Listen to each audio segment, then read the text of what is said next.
Welcome to Taking Note, episode 12. I'm Eddie Meneses. Today is Friday, June 19th, otherwise known as Juneteenth. I'm so glad to see that this holiday is being recognized as a significant holiday in most of our country. For those of you who don't know what Juneteenth is, I think a quick Google search will tell you everything you need to know. But briefly, in 1865, there were slave owners in the South who were not compliant with the 13th Amendment, so troops were sent down to Texas, and on June 19th, the last of the enslaved people in our country were emancipated. So it's a wonderful holiday to celebrate. So glad it's reaching a more prominent scale. But, let's not confuse the end of slavery with the end of prejudice, because as we all very well know, prejudice is unfortunately alive and well in the U.S. So let's keep fighting the good fight, keep educating ourselves, educating others, and doing everything we need to do to make the change necessary, the change that we want to see in our country. So look it up. For all you classical music fans out there, which I'm sure is everyone watching, because if you're not a classical music fan, I have no idea how you found out about me, but welcome.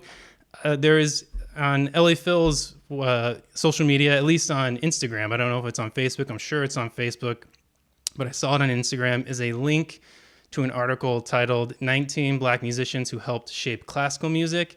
Is a really good article. It gives profiles of 19 musicians who were really prominent in their day. They were famous soloists, famous composers, famous conductors that I never knew about until today. They're not taught in our history books. Their names have just faded in history, and so it's great to shine a light on them. I'm glad I'm better for having read that article. Highly recommend it.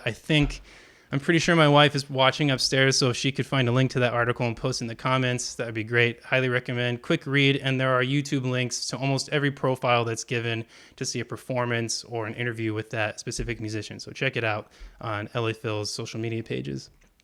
As always, like, comment, and share.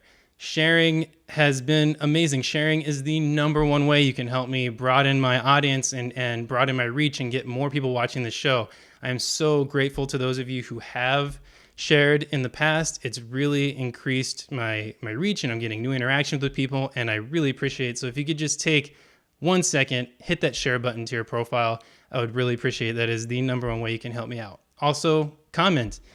At any time during this interview, just like all the interviews, if you have a comment or a question, put it in there and we will get to it at some point. If it's on topic, I will throw it in there and ask Josh right away about the question. But if it's not on topic, I will wait, but we will definitely leave time at the end of the interview to answer all of your questions. So if you have any comments at all or any questions, please put them in the chat. I really value the audience interaction. It's really helped drive conversation. It is such an integral part of the show. So please comment to your heart's content. Speaking of comment, how do you like the new name of the show? Taking Note with Eddie Meneses. It used to be Happy Hour Live. And now it is Taking Note. It took me so long to come up with that new title. I spent a lot of time every day just kind of scribbling in a notepad, different titles, doing word association games, all that stuff. And I had About Time, Listen Here, HEAR.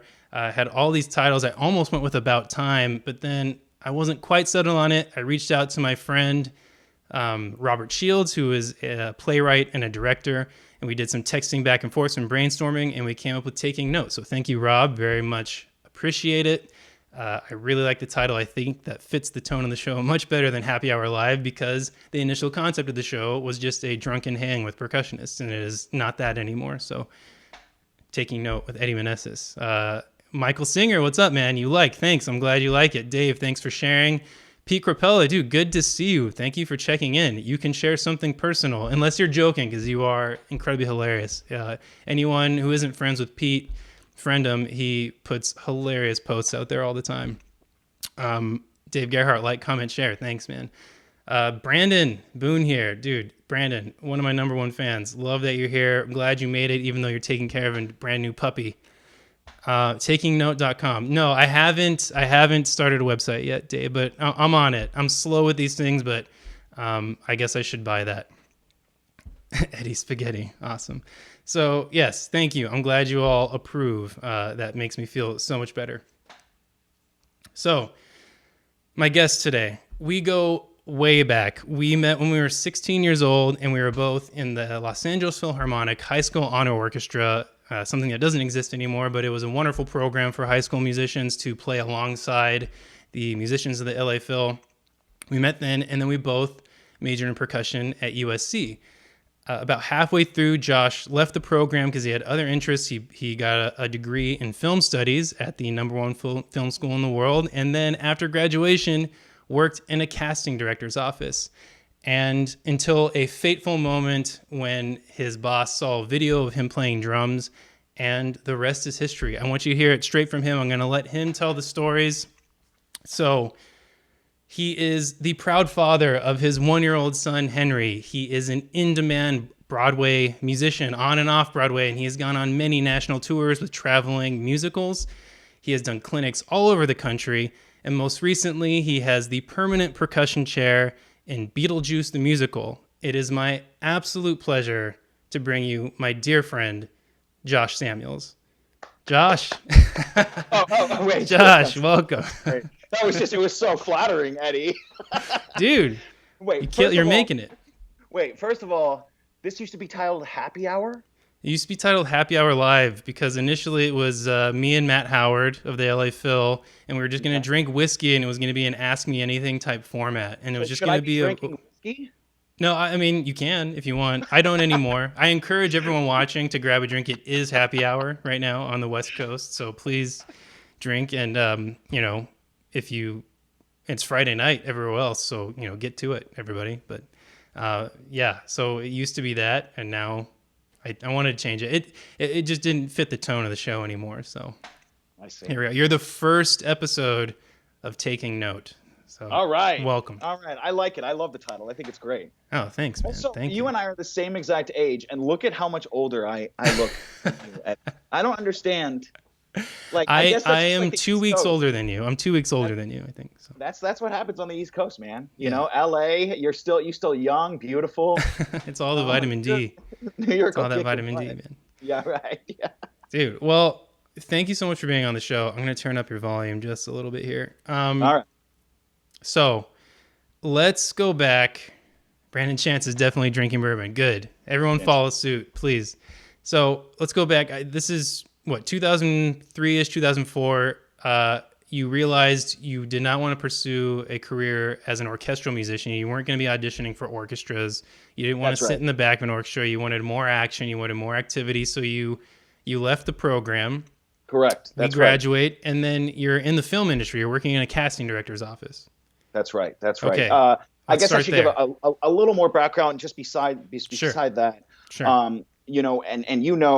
But none of your viewers know that when I was young and all throughout high school and college, I was a big theater buff, and I was always acting and singing. I'm probably a mediocre singer at best, but I loved it. I loved it, and I lived in two different worlds. They were like two different dichotomies. There was this acting, singing, dancing, aspect of my life, and then there was like orchestra, music, drums.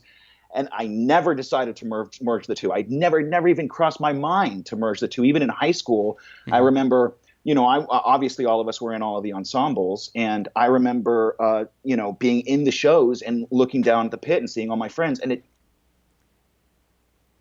the pit. And all throughout college. I mean, if you remember, we did pit stuff. I did occurred to me. And it wasn't until, so like you said, after college, I went to, I was working in this office, and this wonderful man who I kind of owe my career to, my boss said that exact thing to me. He saw a video of me playing, and he was also a drummer.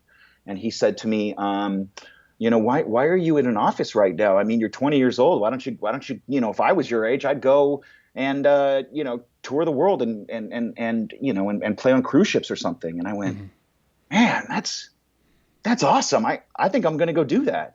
And so that's what I did. I mean, I quit that desk job.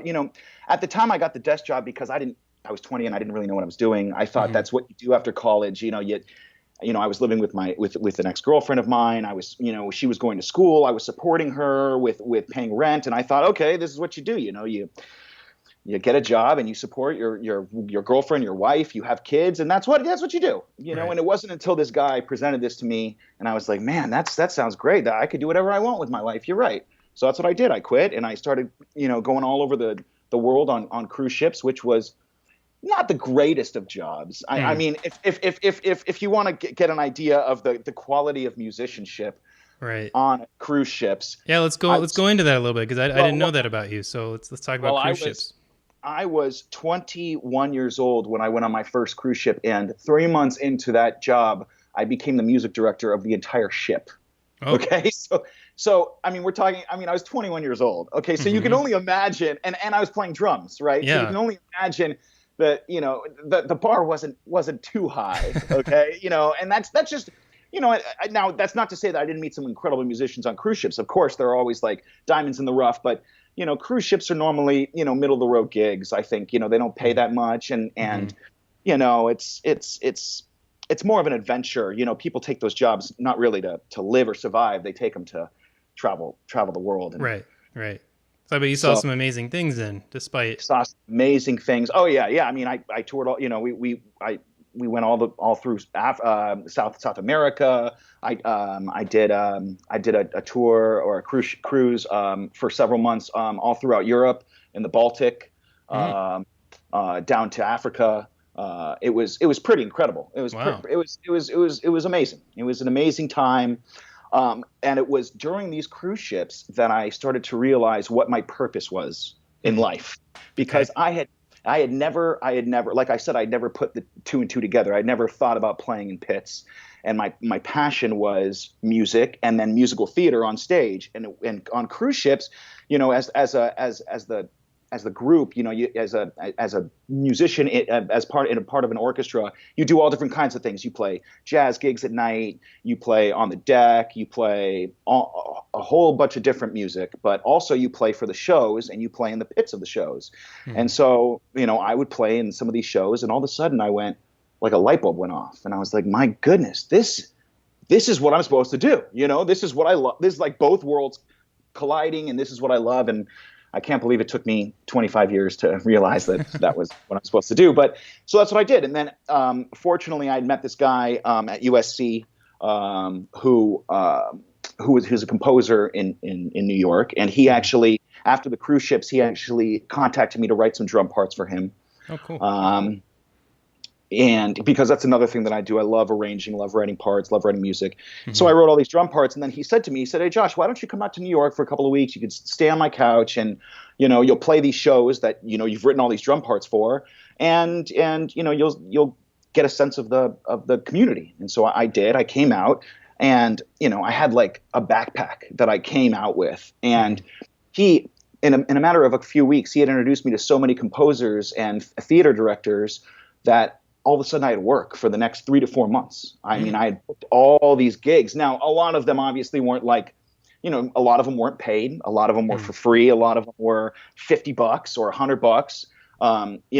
That's another area that we can talk about, the idea Yeah. of like selling yourself short or like not, because we're at a point now in music, I think, where a lot of people do sell themselves short, and I think that as a community it's really important to like really really value yourself and value what you're worth, and Hmm. get what you deserve. But Yeah, I I mean, mean obviously, that's if difficult as a young musician starting out though, because it's like I will take anything. I will take a pizza, but absolutely, please hire me. absolutely, So it, that's a difficult problem to solve for sure. right. And then you get all these guys that are new, that are undercutting all the older people, and so Hmm. it's tough. I mean, that's why we have unions, and all, one of the reasons. Yeah. So anyway, so I had to work for 3 to 4 months, and I basically stayed on this guy's couch, and my father kept sending me stuff. Like he sent me a drum set in 3 or 4 different packages. Like Oh, he cool. just kept sending me boxes of drums. Yeah. And I moved out. I didn't even expect to move out to New York, and all of a sudden I was in New York, and I was living here, and that's how I came to be here in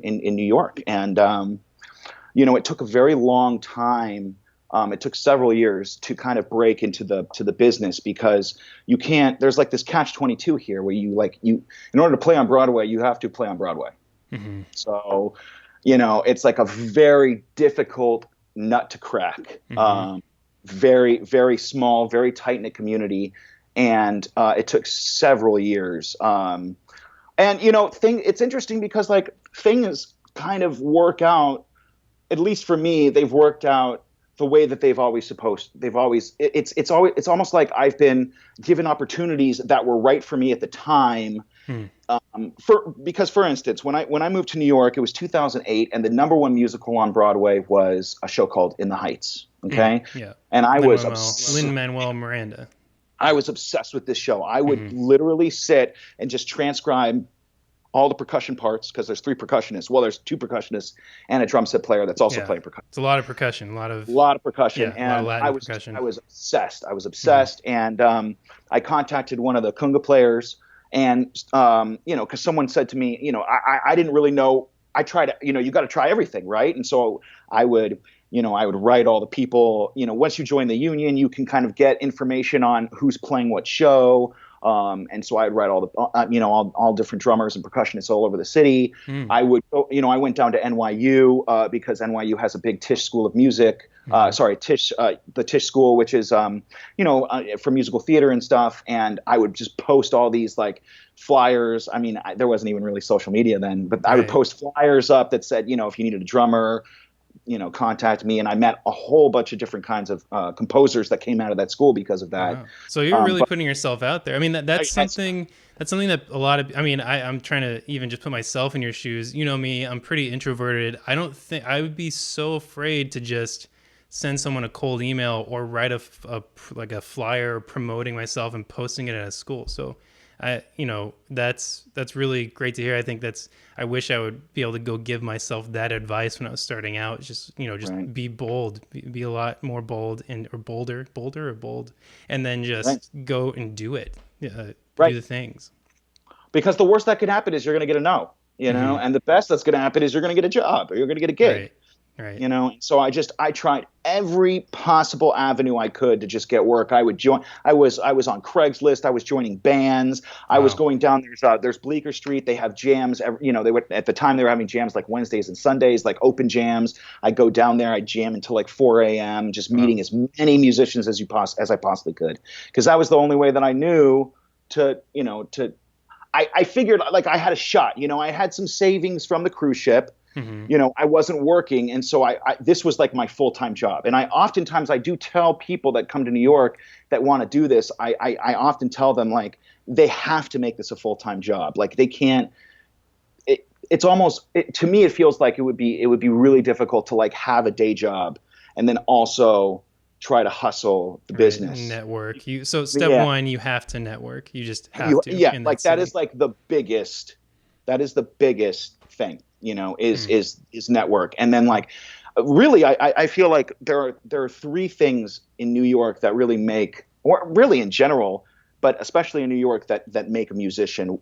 One is musicality and the quality of musician that you are. And we could talk about that. Mm-hmm. The second one is drive, how driven you are and how far you're willing to go, because you are going to get a bunch of people that are going to tell you to screw off. And, I can't tell you how many people got on the phone with me and were like, you got to go back to LA. What are you doing here? Why would you want to pursue this career? Like, get out of here. Like people try to like literally run me out of town. Can we dig a little deeper into that? How would you react to someone telling you that? Personally, I was really disheartened to learn a bunch of interesting things about this business.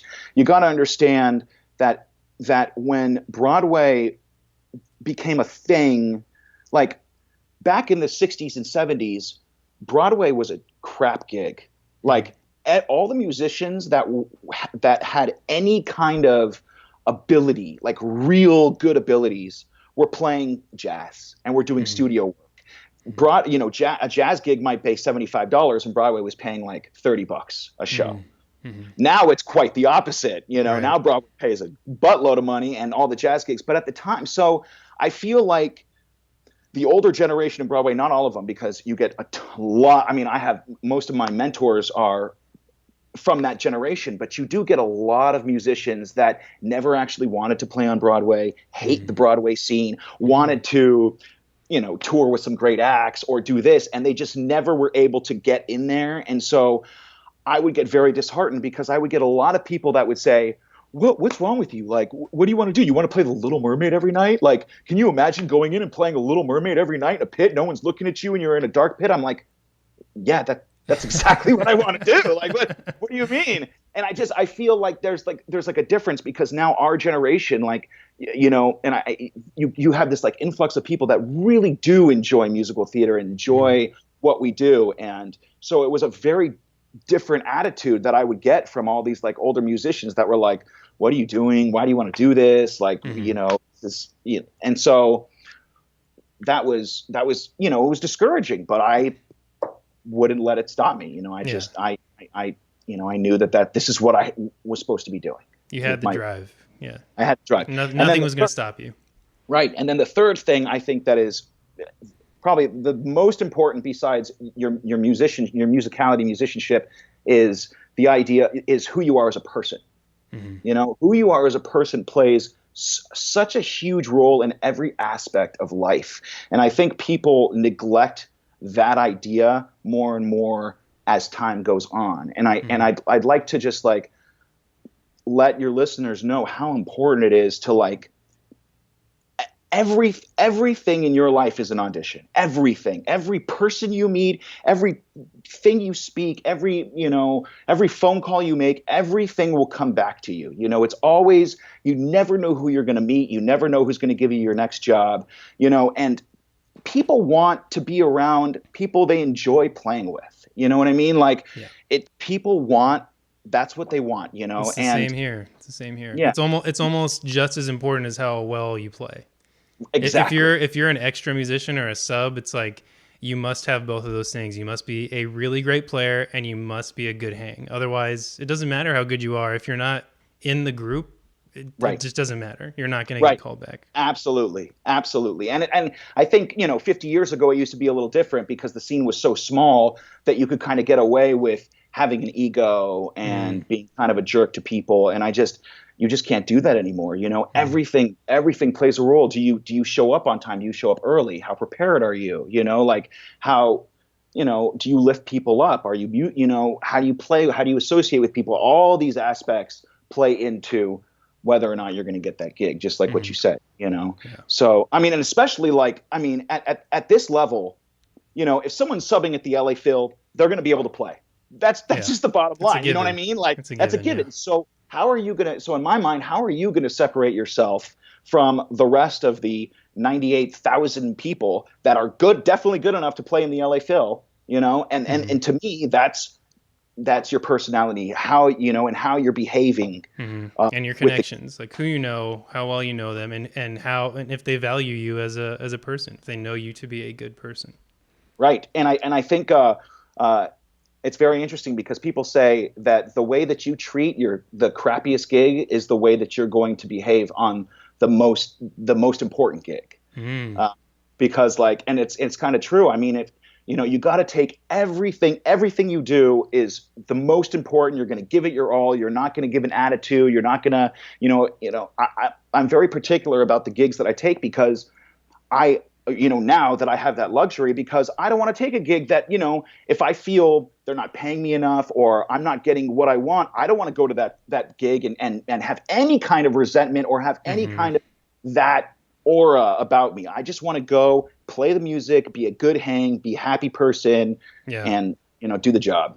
Yeah, so. I've had that same thought about like bad gigs that I don't think I would enjoy. I'd almost rather just have a different job than be taking gigs that I wasn't going to enjoy, because I went through that kind of period starting out where you're taking anything and it's not rewarding, or you're feeling like you're being kind of abused in some way or taken advantage of, and it just kind of makes you start to resent everything and resent your choice in your life, and makes you resent music. And so it doesn't matter if those gigs pay even decently. Like I just won't take it. I just won't do it. Right. And also you never know, if, a music director was on that one of those gigs that you were resentful on, and all of a sudden they're conducting the LA Phil, and somebody says, hey, do you want Eddie to be the fifth percussionist? And they go, Eddie? Oh man, I remember that guy. No, I don't want him. He's a letdown, and you just don't know. Everything that you take, you do 100%. Yeah. Let's go into that, because I know that just on the times we've talked, like you are obsessed with percussion. You are just obsessed with putting out a good product, obsessed with playing musicals, obsessed with knowing every aspect of the musical. How has that played into your ability to find success on Broadway and something as competitive as that? Certainly. So like I said, it was very hard to break into the scene, and my break came when one summer, I think it was the summer of 2010. I happened to be playing music with a bunch of different musicians that kind of all of these different musicians had all been on Broadway playing this show called Next to Normal. Okay. Mm-hmm. Next to Normal was like a big, I don't know if you know that show, it was a big hit. So I had heard that this show Godspell was coming into town, and it was a revival. And I heard that the drummer was one of the drummers for Next to Normal that had happened on Broadway. And all these musicians that I was playing with, they all kept saying the same thing, like, "Hey, why don't you contact that guy? Why don't you contact that guy? You should sub for him. You should sub for him. You should sub for him." Hmm. And so I went, you know what? Okay, I'll do that. So I wrote him, and he was very generous to meet with me. And when we went out to dinner, I just sat him down and I was like, "Listen, man, like I'm having a really hard time breaking in, but I could tell you what, your entire Next to Normal orchestra family that you played together for years, each, the guitarist knows me, the bass player knows me, the music director knows me, the singers from the show know me. And all you have to do is pick up that phone and call any one of those guys, and they will all tell you that I'm incredibly capable to sub for you." And he was just like, "Okay." Nice. And I was just like, "Oh, okay." That's cool. Like, I can sub for you. And he was like, "Yeah, okay." And so what I did was, I became, like I said, within the Heights, I was obsessed with writing and transcribing. And I think one of the most important things with subbing on Broadway is to sound exactly like the player that you're subbing for, because you got to understand that when you're subbing in a show, first of all, there's no rehearsal. I don't get any time with the orchestra or music director or anybody. I just literally sit down and they look at me and they're like, "Oh, it's a new guy tonight. What's your deal?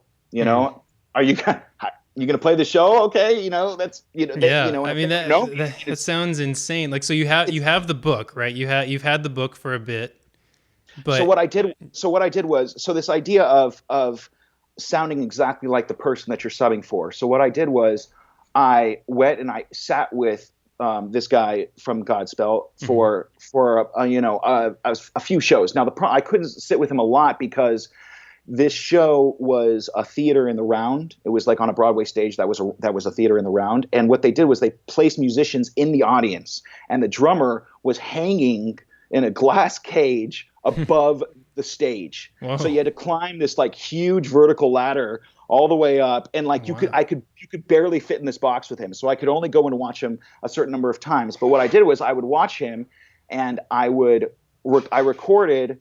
I would record, and I took the recording home, and for about a month I sat and I transcribed every single one of his fills, every single thing that he was doing. I transcribed it to the T, and I might have been a little obsessive about it, but it was really good for me because it allowed me to learn the show. Yeah. Learn to really what internalize it. Exactly. Yeah. And so then I would go back and I recorded him again. And then I took this second show, and I sat down and I would compare it to my first transcription, and I would see what fills he would always do, and then I would see, maybe measure 60. He did a different fill, so maybe that fill's not super important, but the fills he's always doing, I better make sure that I get them, because remember, the singers don't know that you're subbing there. Right. Well, they might have there because I was in a giant glass cage, but right. Normally when you're in a pit, the singers don't know that a sub is in. The singers don't know that there's a different drummer or a different percussionist or a different trumpet player, and they do this 8 shows a week. I mean, it's like literally every single note orally they're going to be able to pick up, and if something's different, they're going to tell immediately. And I can't tell you how many times actors have come down to the pit poking, not for me in particular, but like people, poke their head and they're like, who's playing this part? Who's playing? Why does it sound so different? And it's not, you got to really try to make it sound exactly the way that it's supposed to sound every night. And so, well, especially with the drummer, like fills or setups for something, right? So if they're used to this auditory cue of a drum fill that is a cue for them to go on stage or for them to, hit a mark somewhere, that can be very confusing if they just hear some guy come in and do something very tasty, but not what they're used to. They don't, exactly. That's going to throw them off. And that happens all the time. I mean, I can't tell you how many incredible, I could sit here and list names for you of very famous musicians that you would know, drummers, that have definitely gotten fired from gigs on Broadway because they either didn't care, they did their own fills, maybe they made it more complicated. It's a very specific niche idea, and it's difficult, it's difficult to play the same thing every night over and over and over again, So they weren't thinking about the whole show, just correct. What they were doing. Correct. And that's something that I actually talk to students about all over the place, that it's not about you. Musical theater, you're just one piece in the cog, and once the more that you can get out of yourself and out of the ego that you're playing and know that you're there to support the people who are on stage as best you can, there are so many tales. There were great musicians that would play music, and they're like super groove drummers. I mean, these are like super famous drummers, and they had gigs on Broadway, and the actors couldn't stand them. And these are some of the best players in the world. And the reason they couldn't stand them is because these people would start playing, they'd find a pocket, and they'd be like, yeah, this feels awesome. This is the pocket.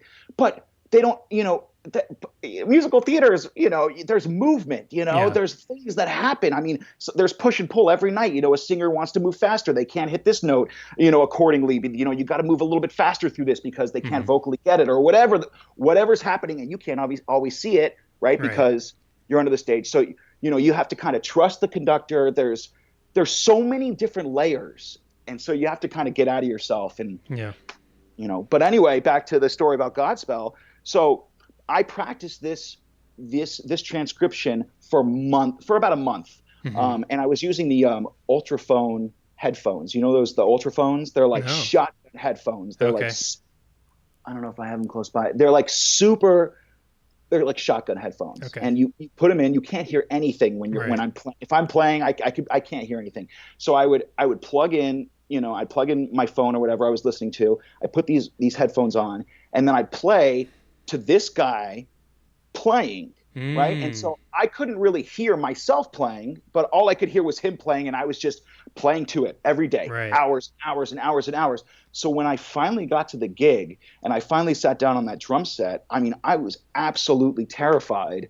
But when we hit and I started playing, I remember it was the most surreal feeling, because what I was hearing was the guy. Right. Like what I was, because I was You're using like, my I'm making this? Yeah. Exactly. And I was like, my God, he sounds amazing. And then all of a sudden I was like, wait a minute, this isn't him. I'm doing this. I'm making, and it sounded exactly the way he sounded, like to a T. Wow. And because of that performance, I mean, like Broadway's like 2,000 or 2,500 musicians tops, and word travels very quickly, if you do a good job or a bad job. And so that was kind of like my introduction. And from then on, it became a lot easier. Right. Well, that's really amazing. And it's all about that preparation and internalizing it. Like, that's what set you apart from everyone else, is just this obsessive preparation, making it sound exactly like it did, because you're thinking about how you can support the music, not thinking about your own ego. I mean, that's a really wonderful approach, and I'm glad to hear that worked. Right. Yes. So good. Good for you. So you get this first gig, and you get the word spreads that you're a great drummer and you're solid. So was it kind of up, like just straight up from there, or was it a little bit of a longer road? Well, so it was interesting because I had decided when I came to town that I wasn't going to take any tours unless they were like major first national tours. And right before Godspell happened, I had gotten a call from like a company called Networks, and they Mhm. do incredible productions. But I I had a goal in my mind, and I decided that you know it was Broadway or bust for me. And they actually tried to get me out on a tour of Beauty and the Beast, and I kept turning them down. And they kept like raising the money and raising the money and raising the Mhm. money, and like I was like, look, guys, I can't take this gig. And then they like finally gave me a number, and I turned them down. And they're like, I can't believe we've never offered a drummer this kind of money before. And I was like, well, this. But what happened was after Godspell, I did start getting calls to play more Broadway shows Mhm. and off Broadway, and one of them was Jersey Boys. Mm. And what happened with Jersey Boys was Jersey Boys was even a harder show to sub because the drum set and the drummer is on stage on a drum set that moves all over the Oh, stage, wow. and um, So I only how can you observe? Like you can't really you observe, can't right? you Okay. can't. He made a he basically gave me the music, and I got to watch him one time. Mm. I got to watch his movements and where he was going. And then the day of the gig, when I finally did it, I got to ride the drums for about 12 seconds. And Nice. and they were like, "All right, you good? You ready?" And I was like, "Okay." Wow. And so and the first time I actually did that show, I had a stage manager stationed with me because there are two drum sets, and you kind of have to exit stage right, then you're getting on a different drum set, or you're putting on this hat, or you're changing your shirt. And he Mhm. had all these different things that he had to do because he's like part of the show. Yeah. Um, and so that was crazy. That was a crazy experience. But Yeah, I it, mean, just you know, going in and subbing with 12 seconds on the drums. right, That's right, right. And because people had failed oh, I'm before, sure. people had been fired mid-show, they required the drummer to stand off stage and watch me the whole time to make sure that if I messed up, that they could just fire me and he would come right behind and take Wow. my place. So that was not, it was terrifying. But what happened was the next morning at like 6 a.m., I got a call from the contractor saying, "Hey, Josh, congrats on doing a good job at Jersey Boys last night. Do you want to go on the road with it Whoa. tonight?" He's like, Whoa. will you leave right now? And I was like, okay. And so it actually turned out that on the national tour, the drummer had hurt his leg. So Hmm. I had to take I had taken, took the job for a couple of months. And it was interesting because I had already signed on to another tour, a tour of Anything Goes that I was going to do. And at the end of Jersey Boys, the Jersey Boys is a hard show to play as a drummer Yeah. because you got to understand something. Every song in Jersey Boys is one of my favorite shows of all time. It is Hmm. an incredible show. It's wonderful to watch. But if you're playing it as a drummer, it can be very tedious Yeah. because the whole show is this: walk like a man, doom, Mm-hmm. doom, doom, or Sherry, Yeah. doom, gung, gung, gung, or big girls, Right. gung, gung, gung, gung, gung. And so, like, you're literally playing like 380 bars of like doom, dung, dung, Hmm. dung, gung, gung. And so it's like a very tedious gig. And so I was actually offered that job on the road and had to turn it down because I had already signed a contract for Anything Goes. Hmm. So I left Jersey Boys, left the tour, went on Anything Goes tour, and then I happened to hear that there was these Radio City auditions for the Christmas show that they do every year. There's no auditions on Broadway really in general. Nobody really, it's all word of mouth. Hmm. Even the subbing scene, like I said, it's all, the subs are picked by the musicians themselves. Nobody, there's like very little oversight, and so Yeah. it's very tight knit. But Radio City is is like the only thing in the scene that you can audition for, and I had heard that they were doing auditions for the Christmas show. So when I was on tour, I just happened to send in my information, not thinking that because they only take about 15 to 20 people per instrument to audition for the show. And it's a blind audition, and I think they really take such a minimal amount of people because I think they believe that like they try to get every single person that comes into audition. They know that they're gonna kill it. So Hmm. really, it doesn't really matter who they pick. As you know, they can pick based on who did the best audition, but they don't have to worry about like, Everyone's oh, gonna be good. Everyone's gonna everyone's. be good. Yeah. So I didn't, you know, I was so new in the business, I didn't think that I was going to even get an audition, and Hmm. I got an audition. So I ended up, you know, going to the city and, you know, during the tour, taking the audition for, you know, I stayed here for like 2 days, and then you know, and then I won the audition. So I ended up actually leaving the road, Anything Goes, and coming Hmm. back to the city to do the Christmas show at Oh, Radio City. congrats. And Yeah, they and and so they audition every year, right? You don't yeah, just get the spot. correct, correct.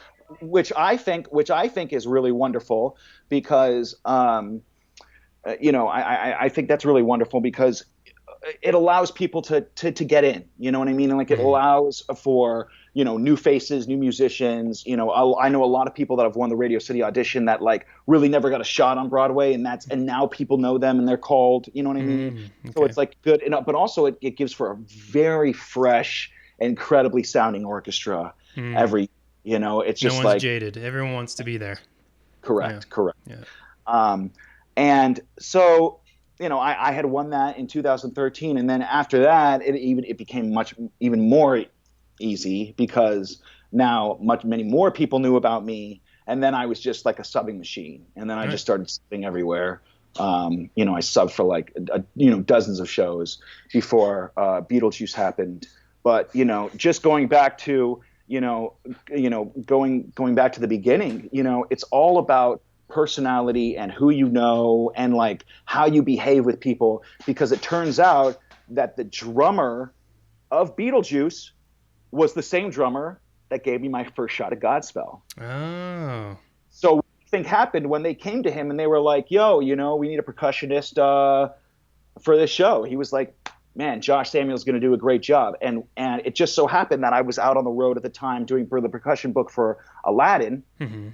And it just so happened that the contractor of Aladdin was the same contractor that was contracting Beetlejuice. Wow. So So when the you never drummer know who you're gonna run into. Exactly. Yeah. So when the Okay. drummer told the music director, and the music director was like, "Oh, I have no idea who this Josh Samuels is. Let me talk to the contractor." And he went to the contractor, and the contractor went, "Oh yeah, he's out on the road with me for Aladdin right now. He's going to be great. Let's put him in." Awesome. You know. And So now that you got and now so Beetlejuice is your first permanent chair like that. This is your first like non-subbing. This is your job. yes, yeah. If you know, unless you count those Radio City gigs, but they're Right. only Right. Right. Right. temporary, Right. right? Right. Well, I that's mean, I guess amazing. all jobs are temporary. You're always, you know, we Right. have a saying here that you're always a sub. You're Right. always a sub, Right. and you always have to act like a sub because you never know.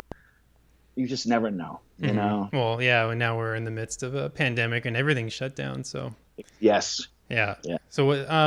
I actually want to talk about that, your predictions with that, but I wanted to go back to talking about how Jersey Boys was kind of tedious for the drummer because you're just playing kind of the same rock beat over and over again, just a different song. How do you deal? Because I had this experience when I was with Cirque du Soleil. I think I only played like 500 something shows with them, but it was incredibly tedious. So how do you deal with that? How do you deal with the fatigue from that? The lack of motivation, the lack of, when you show up and you're like, okay, this is a great show, but I got to do this same exact thing again. Right. I think in those situations, and especially now, I'm playing 8 shows a week for Hmm. a year at Beetlejuice.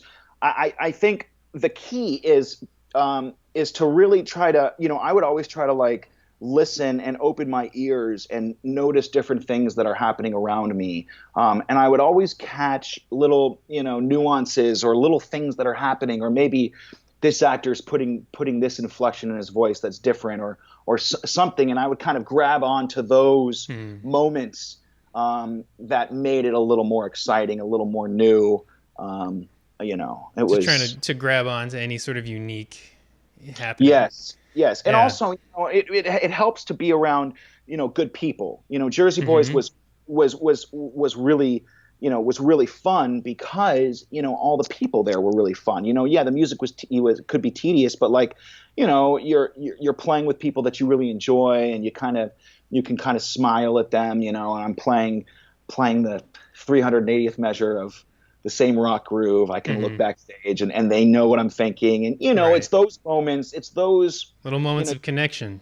a little moment of connection Yeah. and spontaneity and things that Yeah. might be a little bit different, or how the audience is reacting, or so there's always differences. There's always like little moments, even if it's the same show. So that's Hmm. how kind of you know Yeah, I can totally relate to that because yeah, after like I don't know, I want to say the 150th show in the Cirque show that I was in, it really became about hanging out in the dressing room before the show and at intermission because yes. it was all of the male musicians and the clowns in our dressing room. Oh, that's So awesome. it was That just like probably was so much awesome. fun. It was just prank after prank. Everyone's like joking around, and after a while, it became like that's what I'm looking forward to. Like the show, yeah, okay, Yes. I'm gonna go do the show, but I'm looking forward to hanging out with my friends and making these connections. So, yeah, Yes. but the tedium is real for sure with those Yes. long running Yes. shows. But Absolutely. thankful to have them. Um, we have a couple questions from Brand. He says we answered them all, but maybe we'll make sure we answered them all. Speaking of the tedium, so how, if you want to take time off, what is the subbing like? Because I know I haven't done any musicals here in LA, but from what I know that they have a very lenient subbing schedule, so you could sub out almost half of your gigs to That's someone. right. That's Okay. right. You only have to play 51% of the Okay. shows in the contract. So it's very open, and Okay. it's really wonderful because it allows the musicians that have the gig to go out and do other things and make other music and not be doing the same thing every night. But it Hmm. also gives a lot of other people chances to come in and come into the scene and sub, and Yeah. you know. Keeps it So fresh. Keeps everyone yeah, fresh. keeps it fresh. Absolutely. That's great. And that's a really really wonderful system. I think that really works well for everybody. Hmm. Um, I don't really.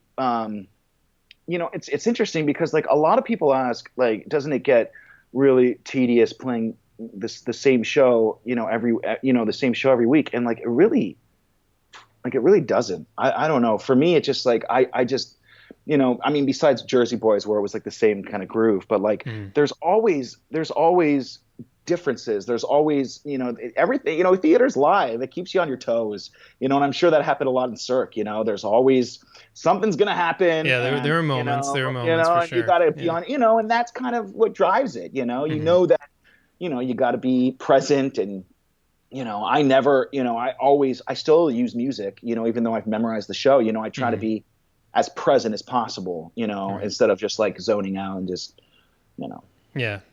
I feel like zoning out leads to being jaded and over it, yeah, and then right. bad performances. So that's Correct. good. Right. That's good that you have that mentality.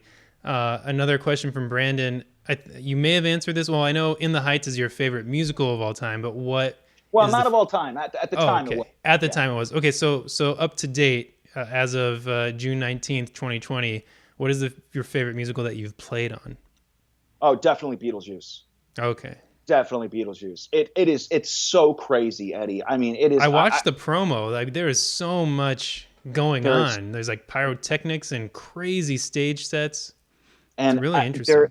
I mean, I was like buried in percussion. It was Hmm. so and like the orchestrator wrote these incredibly difficult passages where it was like what I did was I took these mallets. I took like really like simple like Vic Firth plastic 1 inch plastic hard plastic mallets, and I would like put moleskin on the end of them so I Hmm. could easily turn my hand really quickly so I could like play timpani or Mm. play the concert bass drum or play like, you know what I mean? And so Hmm. like Hmm. there were just like some very very difficult tricky passages, and plus like we had all these like weird sounds and like the water phone and Yeah.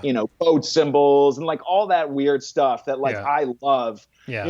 and also I'm a Halloween nut, like I am just a horror fanatic. And one of the first times I went into the theater, I was walking back to the pit, and they were installing this lift that goes up and down from the stage, and I turned to them and I said, "Oh, is that where Beetlejuice comes out?" And they were like, "No, no, no, no, no. This is where the coffin goes." And I looked at them and I went, "I'm home. Gee, Yeah. this is This is this is it. my jam, like."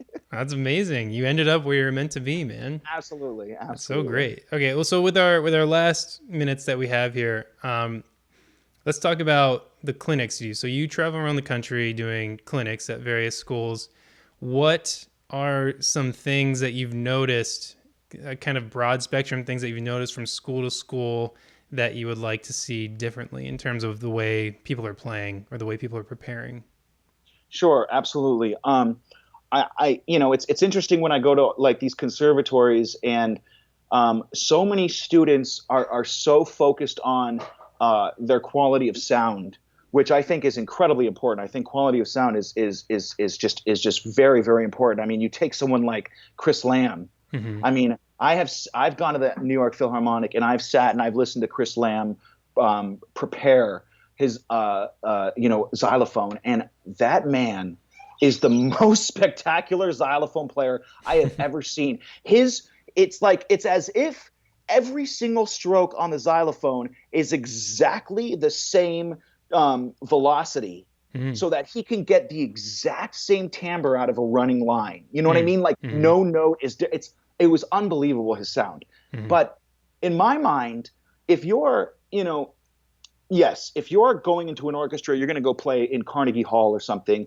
I think it definitely lends itself to the idea of like what kind of triangle beater you're going to use, how many, what tambourine are you going to use, how many jingles does it have, are they going to be silver jingle, whatever, Mm-hmm. But as soon as a microphone is placed in front of any part of your set, all of that can really kind of go out the window almost, because your sound is being compressed, it's being manipulated, and the quality of the sound is less important than the actual time and intensity of your playing. And so I go to these schools and I see so many students that are so scared about how they're sounding. And I wish when people ask me, how do I sound? I wish people would ask me, how does it feel?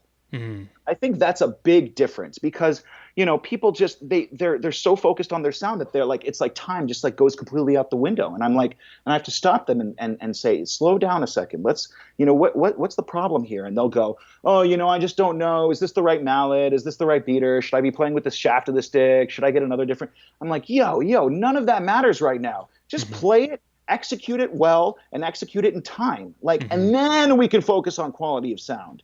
And so I think that there's like a big, it's almost like they teach things backwards. And so maybe that vocabulary should be should be introduced.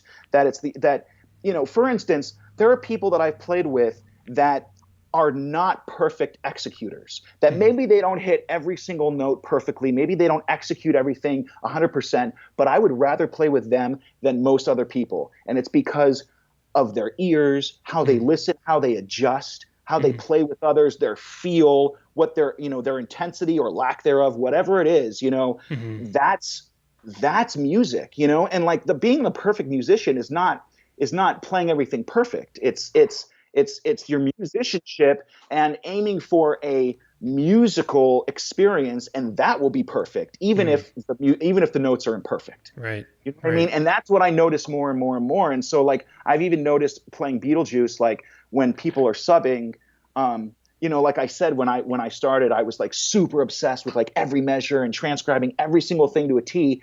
And now I'm thinking, maybe that was a little overdone. I mean, it wasn't at the time, because it allowed me to get to where it was necessary where I am. at the time. Yeah, necessary at the time. But now I'm noticing like there are certain subs of Beetlejuice where, maybe they don't execute exactly the same way as the drummer does, let's say. But maybe I like their playing better because they're sitting on top of the beat just a little bit. They're sitting on top of the beat, and that's the feel that the drummer normally has, as opposed to somebody who comes in, sits behind the beat, executes all the fills perfectly, but the whole time you're going, why does this feel different? Yeah, Why it's does not this feel driving. It's not driving the bus. Yeah. So there's like a bigger picture in music that I think is not being taught, and and it's like musicality and musicianship and how it feels and how the music moves you, as opposed to just executing and being perfect. So it's again back to that concept when you were playing in what was it, Godspell? When you're subbing at Godspell, it's where you're taking care of the group. You're thinking about the production as a whole and how you can contribute rather than your own individual like kind of ego needs or need to execute perfectly. Exactly. So and it's crazy because it's so hard to get outside of yourself, but that's where we all need to be. 100%. Yeah. 100%. And it's not, none of that's driven in us. Everything Yeah. that's driven in us is you're in a practice room for 8 hours a day and you're going to play this excerpt perfectly, Hmm. you know? And then I Hmm. think, you start doing that too long and you start losing, certain aspects of the music that really make it musical. Yeah. Yeah. Well, I think that's a good note to end it on. Josh, it was so great to catch up with you. Thank you for all that info. It's great to hear these stories. I'm really kind of outside of that musical world. I'm very much in the orchestral scene, so it's wonderful to hear your journey. I'm so glad that you went back into music after USC and we kind of lost touch a little bit. I'm so glad to see that you're having the success that you're having. Thank you Thank so you. much for being on the show, man. Eddie, I love you. You're the best, man. We're going to get a drink the next time I see you for For sure. sure, for sure. I'll catch up with you in a couple of seconds. All right. Right on. All right. Thanks, man. Thank you so much for watching, everybody. That was really great. I mean, what a wealth of knowledge, and it really goes into that mental preparation of preparing music, going outside of yourself, getting outside of your ego, preparing musically, thinking about how you can contribute to the music rather than just your perfect own little bubble of technical perfection. So I hope everyone can take that info and use it. I certainly will. It's something I've been really striving for ever since I graduated from school because I was very much in that box of technical perfection, and I've been working for over almost a decade and a half to try and kind of reverse that and just become a more musical, complete player. So I encourage everyone else to do that. I will be back here next Friday, same time, with guest Jeff Collinson. He was the former principal horn in the Sydney Opera. And before he had that job, he struggled intensely with performance anxiety to a point where his teacher told him that he should quit. And so he has a wonderful story, and I'm sure he has great stories to tell and some advice for anyone who is struggling with performance anxiety. But until then, everyone stay safe, be well, and bye for now.